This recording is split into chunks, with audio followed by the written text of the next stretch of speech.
Hi Year 4! I hope you're all staying safe, happy and well at home with your families, looking after each other whilst keeping up with your learning. We all miss you a lot and cannot wait to see you in school when it's safe to do so. Until then, myself and Mr. Mal will be posting a couple of videos per week for you to access on the school website, so do keep an eye out for them. You might notice that Miss Rayburn is not in any of the videos, but that's only because she is at school teaching some of you that have returned.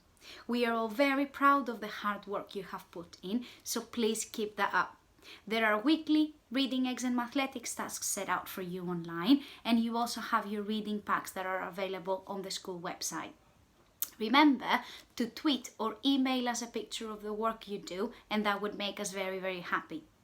If you do have any questions, use the school email given to you for Year 4 and we will make our best to answer your question and help you as best as we can. For today's video, I've chosen a book to read to you, Varjak. This would be the book we would focus on in our English at school. It is written by S.F. Said and illustrated by Dave McKean. It's all about a cat that must learn how to fight. We are going to start with the first chapter for today. Shall we go? Chapter 1. The elder Paul was telling a story. It was a Jalal tale, one of the best. Varjak loved to hear his grandfather's tales of their famous ancestor, how Jalal fought the fiercest warrior cats, how he was the mightiest hunter, how he came out of Mesopotamia and travelled to the ends of the earth, further than any other cat had been before. But today, the elder Paul's tale was just making Varjak restless. So what if Jalal has such exciting adventures? Varjak never would. Jalal had ended his days in the Contessa's house. His family of Mesopotamian blues had stayed here ever since. There's an illustration of the Contessa's house where Varjak's family was staying. The old place must have been full of light and life in Jalal's time, generations ago, but now it was full of dust and musty smells. There was a garden, but it was surrounded by a high stone wall. Jalal was the last to cross it. In all the years since then, no one had ever left Contessa's house. Now, no one except Varjak was even listening to the tale of Jalal's adventures. Father, Mother and Aunt Junie were dozing in the late afternoon light that trickled through the thick green windows. His big brother Julius was flexing his muscles.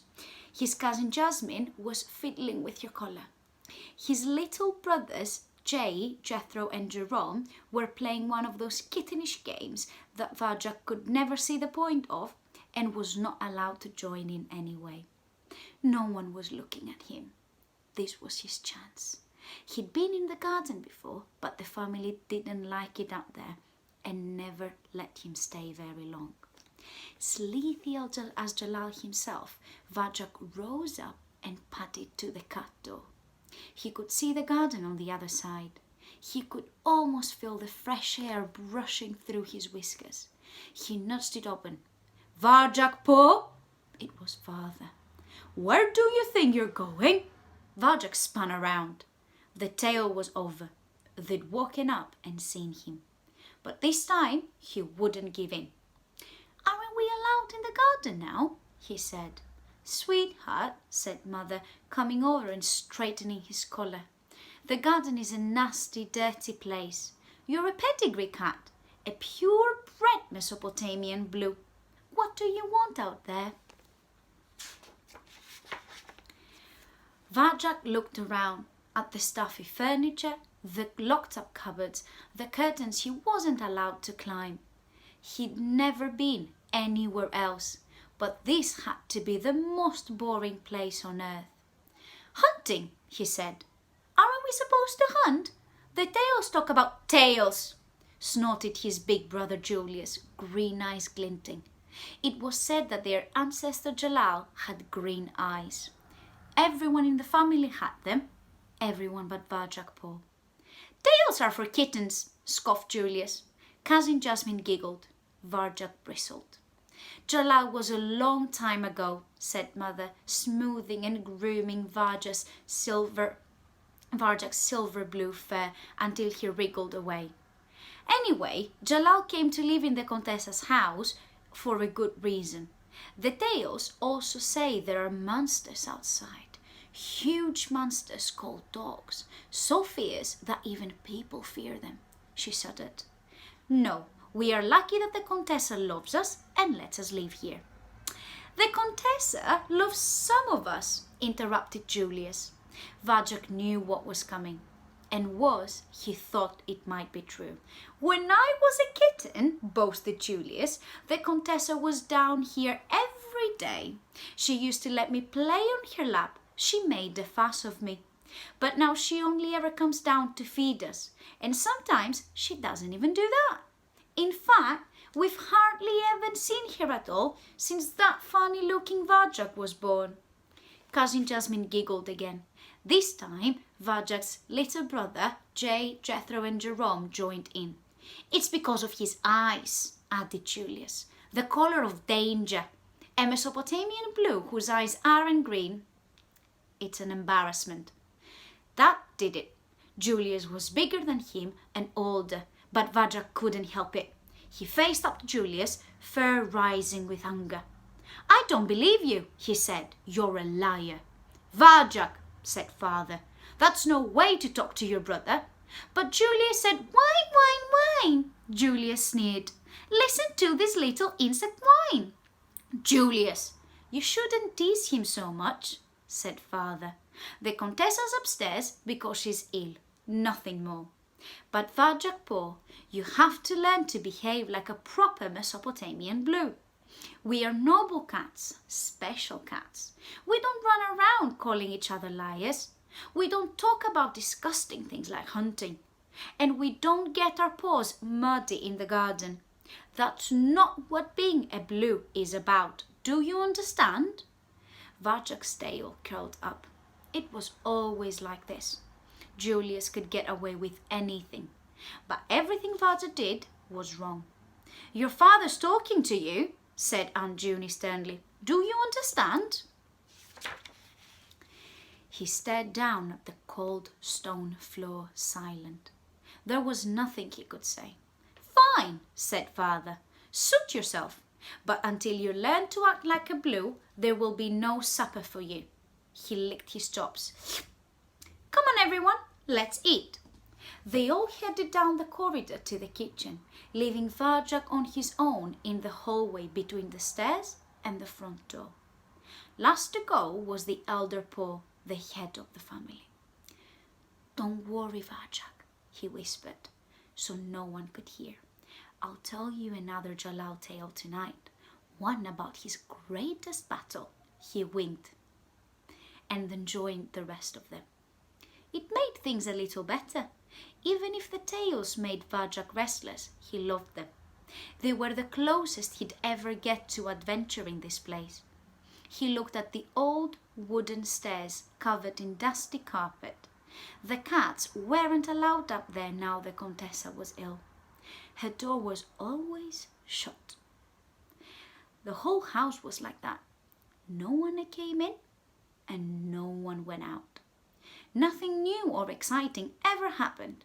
It was the dullest life a cat could have. The front door swung open. A blast of wind swirled in, sweeping all the dust into the air. Varjak's fur stood on end. Two shiny black shoes, each big as a cat, coming through the door. Heart racing, Varjak bent back his head to follow the line above the shoes. Up a pair of legs, up some more. He saw huge white hands, huge enough to hold his whole body, strong enough to break his neck. He had to crane back even further till it hurt to see the face. It was a man Varjak had never seen before. It was hard to make out the man's eyes for the shadows of his brow, but his full pink lips glistened wetly in the half light. The lips creased and opened, and out came a voice that rumbled like thunder, far above Varjak's head. The man strode into the hallway. Varjak felt dizzy. He looked down. By the man's shiny black shoes, there were 2 sleek black cats stalking into the Contessa's house. They were nothing like Mesopotamian blues. They looked much larger and stronger, even than Father or Julius, and there was nothing frightening about the way they moved. As if they were 2 parts of one body working together perfectly. Too perfect. Varjak glanced from one to the other and couldn't tell them apart. They came right up to him and looked down at him with identical eyes. Eyes as smooth and black as their fur. He trembled. "Who are you?" he said. There was no flicker of understanding in their eyes, no expression, nothing. They just pushed him aside as if he wasn't even there and took up position, flanking the staircase. And now other men came into the house. Their shiny black shoes clicked past Varjak one by one. It was all he could see of them. Frozen to the spot, mind spinning, he watched these giants past the black cats climb the stairs and enter the room where the blues weren't allowed to go.